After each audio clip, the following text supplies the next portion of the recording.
मुश्किल के दौर में हर कोई बहाने की चादर ओढ़ लेता है, पर जो हारी हुई बाजी पलट दे वही असली शेर होता है। शेर जंगल का राजा होता है, ये बात सबको पता है, लेकिन उसे जंगल का राजा बनाया किसने, ये बात किसी को नहीं पता। शेर से भी ज्यादा बड़ा होता है हाथी, शेर से भी ज्यादा गति से दौड़ सकता है चीता, शेर से भी ज्यादा चालाक होती है लोमड़ी। शेरबाज की तरह आसमान की ऊंचाई नहीं छू सकता, ना तेज है, ना ताकतवर है, ना चालाक है ये शेर, फिर कैसे ये जंगल का राजा कहलाता है। शेर अपने सोच की वजह से जंगल का राजा है। एक कहावत है, शेर खुद अपनी ताकत से राजा कहलाता है। जंगल में कभी चुनाव नहीं होते। शेर खुद से 10 गुना बड़े और ताकतवर हाथी को मार गिराता है। हाथी की ताकत जानते हुए भी शेर की सोच उससे कहती है कि मैं हाथी को मार सकता हूँ, और दूसरी तरफ हाथी ताकतवर और बड़ा होने के बावजूद शेर को देखकर ये सोचता है कि मैं इसका मुकाबला नहीं कर पाऊंगा। जंगल में शेर से ज्यादा ताकतवर जानवर मौजूद होते हैं, लेकिन फिर भी शेर ही राजा होता है, क्योंकि शेर अपने कॉन्फिडेंस और लड़ने के एटीट्यूड की वजह से जंगल पर राज करता है, और बाकी जानवर खुद को कमजोर और शेर को ताकतवर समझने की वजह से शेर से नहीं जीत पाते।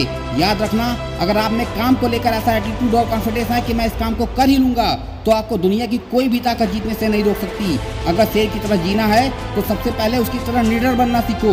याद रखना, बलि हमेशा बकरे की दी जाती है, शेर की नहीं। वो जंगल का राजा इसलिए है क्योंकि वो ये मानता है, उसके मानने के कारण ही वो जंगल का राजा बना हुआ है। वो अंदर से इस बात को महसूस करता है। जिस दिन वह खुद को राजा मानना बंद कर देगा, उस दिन वो जंगल का राजा नहीं रहेगा। हमारे जीवन में भी सुबह उठने से लेकर रात को सोने तक पूरे दिन हमारा खुद पर यकीन ही हमारे दिन को संचालित करता है। हम परिस्थितियों के सामने हार न मानकर उनसे लड़ते हैं, या उनके खिलाफ हार मानकर चुपचाप समर्पण कर देते हैं। ये इस बात पर निर्भर करता है कि हम खुद पर कितना यकीन करते हैं। जिन लोगों को अपने आप पर अटूट विश्वास होता है, वो विपरीत परिस्थितियों में 2-4 कदम पीछे जाने से नहीं हिचकते।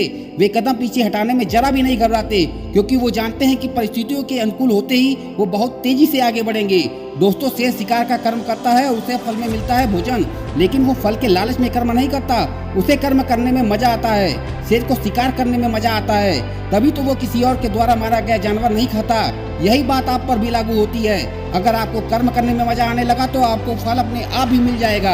अधिकतर लोग केवल फल के लालच में उसके पीछे भागते रहते हैं, सफलता के पीछे, पैसों के पीछे, प्रसिद्धि के पीछे भागते रहते हैं, लेकिन असली सफलता उनको मिलती है जिन्हें सफलता प्राप्त करने के लिए किए जाने वाले जरूरी काम करने में मजा आने लगता है।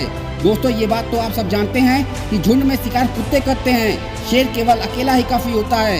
इससे हमें यह सीखने को मिलता है कि अकेले जीना और अकेले चलना सीख लो। जो भीड़ में चलते हैं वो भीड़ में खोकर रह जाते हैं। तो शेर के जीवन से हम 3 बातें सीख सकते हैं। पहला तो हमेशा अपने आप को विनर समझो, हमेशा खुद के ऊपर पूरा विश्वास रखो। दूसरी बात, अपने कर्म या अपने काम को मजे के साथ करो। अगर आपका अपने काम में ही मन नहीं लगता तो सफलता मिलना तो बहुत दूर की बात है। गीता में भी कहा गया है, कर्म करो, फल की आशा मत रखो। और तीसरी बात, अपनी सफलता की राह पर अकेले चलना सीख लो, किसी के सहारे की उम्मीद मत करो। किसी ने क्या खूब कहा है, जीता तो सिर्फ शेर है, बाकी सब मिट्टी के ढेर हैं। नहीं हुई अभी देर है, तू भी अंदर से एक शेर है। दोस्तों, आशा करता हूँ इन बातों से आपको कुछ सीखने को मिला होगा और आप लोग इनसे सहमत भी होंगे। अगर ऐसा है तो इस वीडियो को ज़्यादा से ज़्यादा शेयर कीजिए और मेरे चैनल को सब्सक्राइब करना मत भूलिएगा। मैं मिलूंगा आपसे अगले वीडियो में एक नई ऊर्जा के साथ, जो आपको दिखाए एक सही दिशा।